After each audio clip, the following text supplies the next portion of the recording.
We're back. We're here with the Ike Ditto. I'm not sure why Jared has 5 less cards in his deck than Daniel does. It's 5 plus 33 plus 5 plus 4. That's 43, 47. Wait. Does Jared only have 49 cards in his deck?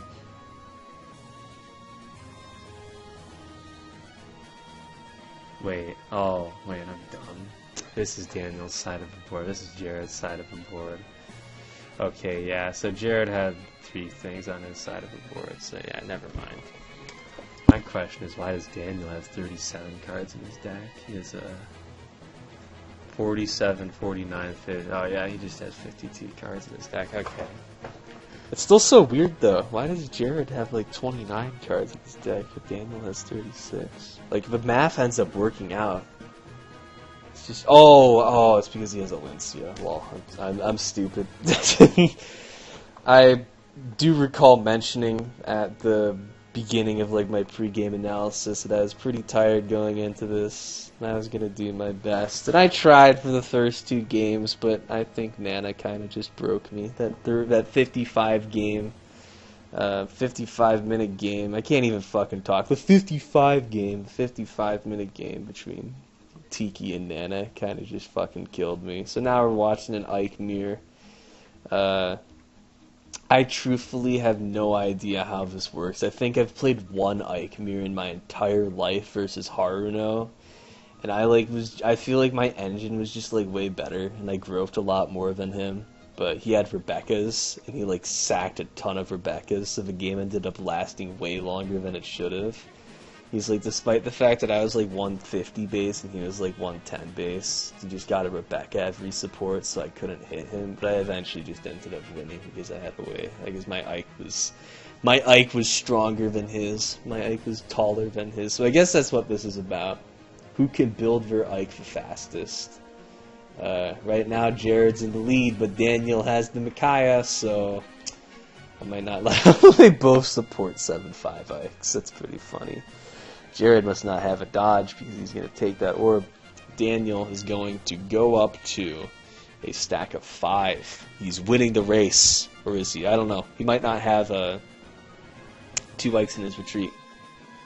The only Ike I saw is at 7-5. I haven't really been paying too much attention to this match, though, so he probably has another one in his retreat. We'll see. We'll find out. So another big thing here is just like, so naturally, since this matchup is all about building your Ikes, and yeah, he has another one. He has Aether and the 7-5 Ike. Is he going to grow for the 7-5 Ike, or does he want to leave that in his retreat? Oh, he had just straight up had 2 other Ikes beside the 7-5 Ike wall. But yeah, so a big thing in the Ike versus Ike matchup, since it's all about growing your Ike as quickly as possible, the Micaiah wars are a pretty big deal. So if Daniel has a dodge for that Micaiah, he doesn't have it, so that's pretty huge. That makes things a lot easier for Jared. If Daniel had a dodge for that Micaiah, that could have potentially been catastrophic for Jared, because that Micaiah would have stuck on the board for an extra turn. Daniel would have gotten 2 more cards. Jared would be 3 stack, while Daniel would be sitting at 7. Just not be pretty. Yeah, we'll see what happens here, though. We'll see if Daniel or Jared have any Micaiahs in their hands to play in the upcoming turns. Jared does stack a Berserk Ike. We'll see how Daniel plays around that. Daniel might just decide to make a Berserk Ike play of his own, which is respectable. He might have a Berserk Ike in his hand. It might also be in his orbs, but there's a chance that it could be in his hand, because earlier when Daniel hit with this guy, he didn't grab a Berserk Ike from his deck. And he does have 1 Berserk Ike in his bonds, but the other one has not yet been seen, so that could very well be in his hand. Yeah, here comes Jared's Berserk Ike. It's going to allow him to grow. Honestly, that's one of the main uses of Berserk Ike, really. It's just that it gives you an extra growth, which is pretty nice. After watching all of these sets, though, I almost kind of prefer like the super basic build of Ike that just runs like a ton of Micaiah and a ton of Valencia and not much else. The Figs has been calling it Waifu Ike, but I feel like that build's probably better. I just feel like it's more consistent. Running a shit ton of Valencia means that you can run the new 5/3 Valencia that lets you attack twice when she's class changed, and whenever she attacks, you can grow one of your units. So, like Micaiah, that Valencia also lets you grow 2, which is pretty huge. Yeah, Daniel's gonna stack the Berserk Ike. Yeah, I feel like I almost like that build better though. It's just more consistent. You run less risk of getting like completely screwed over by Berserk Ike, which is nice. Jared's gonna go out of Berserk Ike and into Aether Ike. I feel like that's probably not ideal for Jared. I think he would rather just go into 7/5 Ike, but it's gonna pay off for him here though. He's gonna be able to get the Nino off the board. I guess he just wants to prioritize doing that. Doesn't want to give Daniel the opportunity to grab more evades with the Nino. Yeah, Jared has a... I was gonna say Jared has a really sizable lead. Then I just realized that I was dumb. He still has a lead, but it's not quite as sizable as I made it out to be. It's like a 3-card lead. I guess that is a fairly sizable lead. I don't know. I don't even fucking know anymore. Is it or is it not a sizable lead? Who fucking knows? So Daniel's gonna play Valencia 5. He could just go for Ike 7/5 here. How funny would that be? Jared just didn't have any Ike dodges in his hand. Well, he's gonna go straight from the face. Berserk Ike, not even gonna see if he can pull off any shenanigans of 7/5 Ike. I could almost see Daniel going for like the 4/3 Ike here instead of a 7/5 Ike. We'll see what he decides to do though. I imagine he's gonna pick one of those two. You could also maybe go Aether Ike too in preparation for like an eventual Micaiah deploy from Jared, but yeah, he's just gonna go for 4/3 Ike.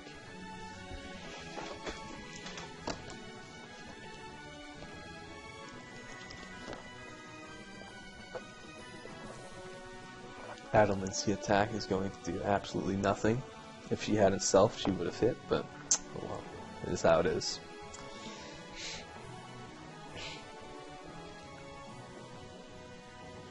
And down comes the Micaiah. Yeah, Aether Ike might not have been too terrible there. Prepping for the Micaiah deploy. Jared Aethers and clears Daniel's Valencia off of the board.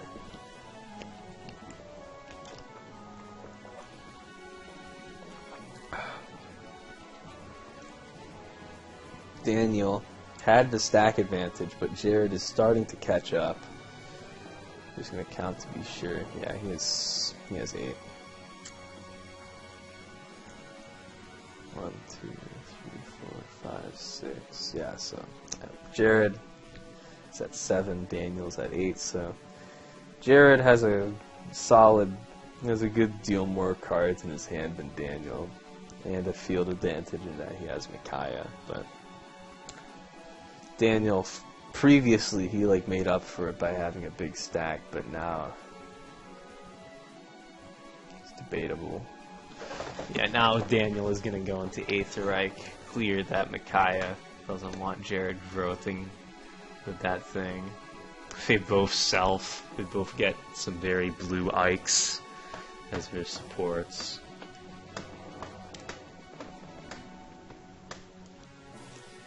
Yeah, this game could probably swing either way. I feel like it's Jared favored, given just how things have been going right now. Because he has more cards in his hand. That's an easy thing to say. This guy has more cards in his hand, so he's probably gonna win.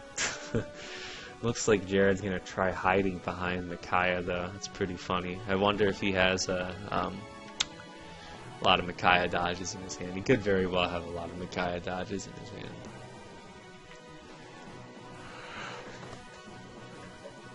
And before Daniel goes out to like 4/3 Ike, Bonds and Ira too, that'd be pretty funny.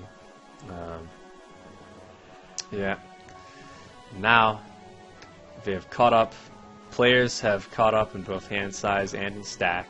So yeah, it's anyone's game. I don't know what else to say. All right. Daniel brings out 7-5 Ike. He's just going to punch face, and I feel like nothing's going to happen here. I feel like Jared probably has dodges for both Micaiah and Ike. In which case, Jared is probably in the lead here. If this Micaiah survives this turn, that's pretty huge for Jared, because it means Jared gets to build his stack pretty high. He's going to get up to 11 by the end of this turn. If he clash changes it to 7-5, Ike then will have a 12 stack. He will be winning the stack war. Who knows, maybe Daniel could combat that with Micaiah of his own on the following turn. So we'll see. Still be pretty much anyone's game. Just waiting for Daniel to figure out what he wants to do. I guess he's just deciding on whether or not he wants to attack Micaiah or Ike. I feel like you almost always want to attack Micaiah here. I don't see any reason why you would go for Ike. Like, what's going to happen? He's just going to attack Ike and Jared's going to dodge. It's not like... It's very, very unlikely that Jared doesn't have any Ikes in his hand, which I guess Daniel wins if he doesn't. But I feel like it's more likely that he does. Yeah, it is more likely that he doesn't have Micaiah in his hand than Ike, so might as well just get rid of Micaiah. Or try to get rid of Micaiah. It has more favorable odds for you. I think odds of Daniel getting a hit in either way are both pretty low, so I guess this also... it's also kind of about what he wants to, like what card he wants to put pressure on. I suppose, oh, he wants to put pressure on Ike, so I guess that means that he just doesn't even care about Micaiah growthing. I think Daniel might just attempt to go for broke here.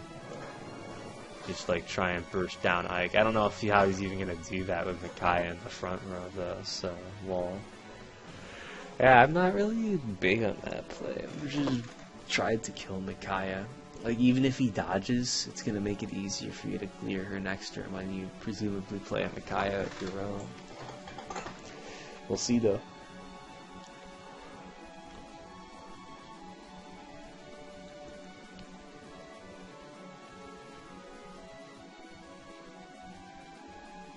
Valencia is dropped, and Mirror is dropped. Wow. Jared is just building the Great Wall here, but I mean... Ike has 1 to 2 range anyways, so it's not going to do anything. But Daniel's also going to have to start critting Ike if he wants to hit him, so that's kind of bad. Oh yeah, Jared crits with Micaiah. Oh, a Rebecca support, that's so good for Jared.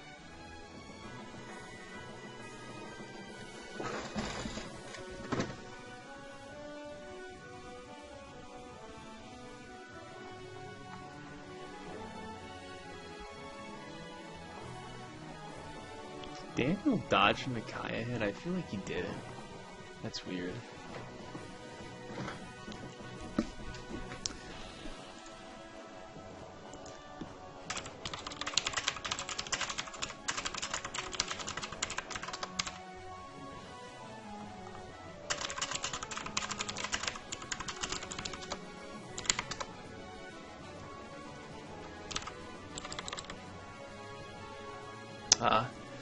I didn't see the Micaiah go back to his hand. Alright, yeah, there's an Valencia crit. I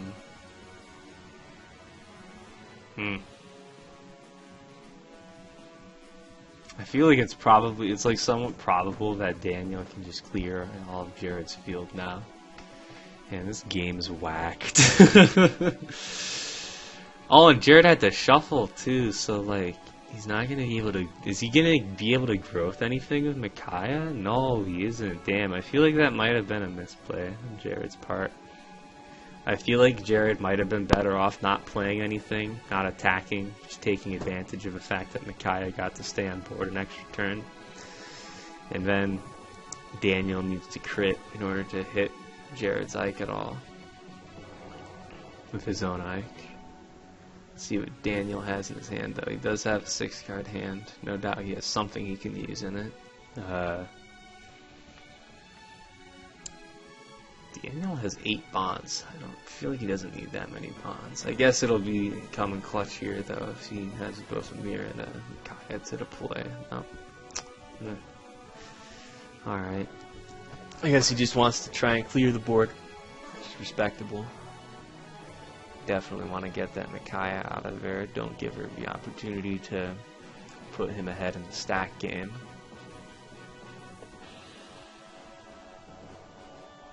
He grabs a Berserk Ike.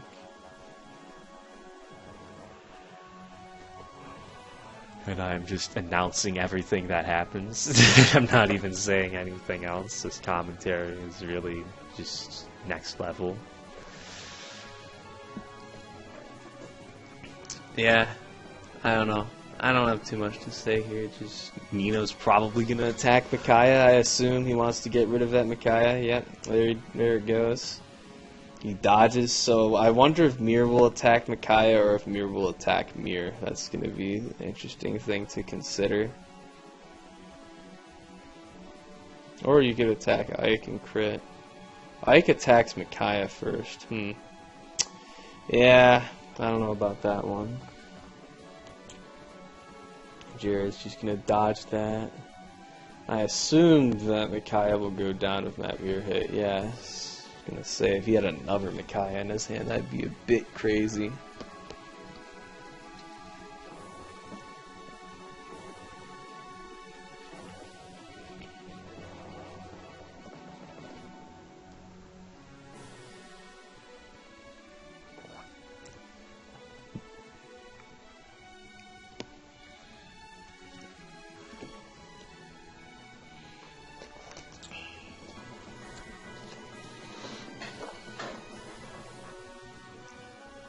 Alright, Jared's turn. The game continues to draw closer to its conclusion.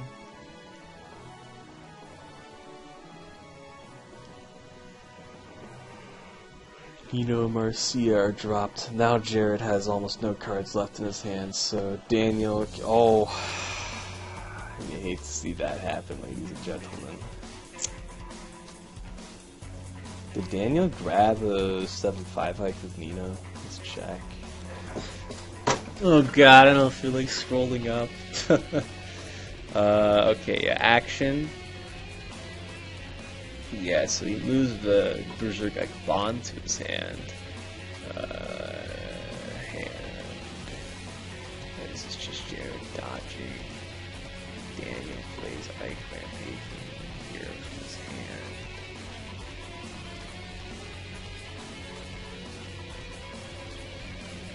Oh, he stacked it. I'm dumb. Wow. I'm very dumb.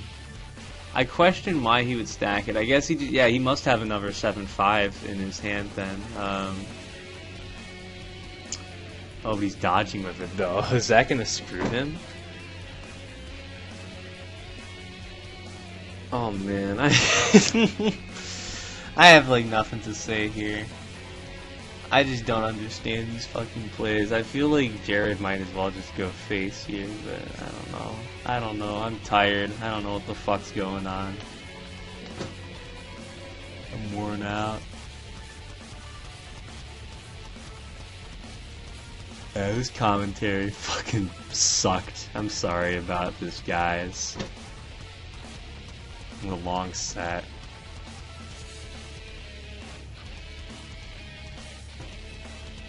Alright, well, it paid off for Jared because Nino dies. Now he's going to try and kill the Mir. I'm pretty sure Mir dies. I don't think, like, in general. Like, well, yeah, Mir dies. And I was like, am I about to be proven wrong? Is he about to dodge? But, no.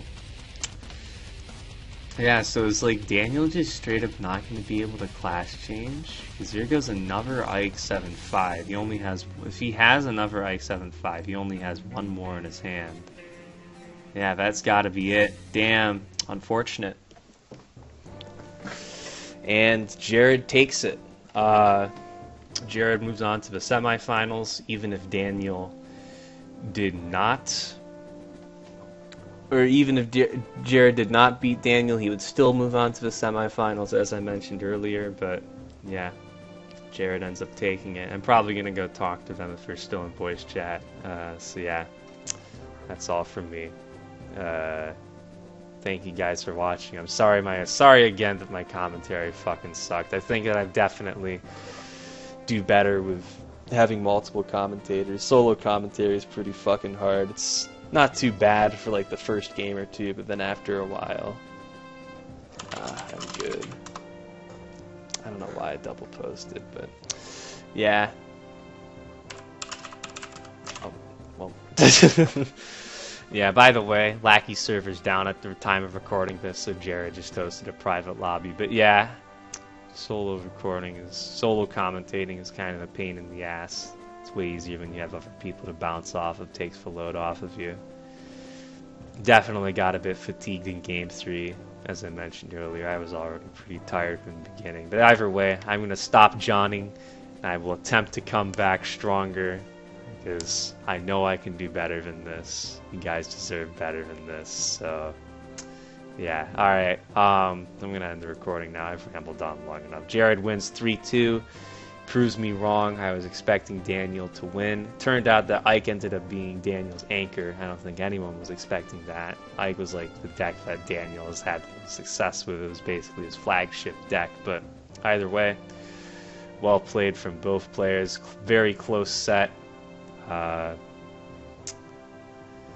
Yeah, Jared will be fighting Haruno in the semifinals now. See how that goes. Hope to see you then.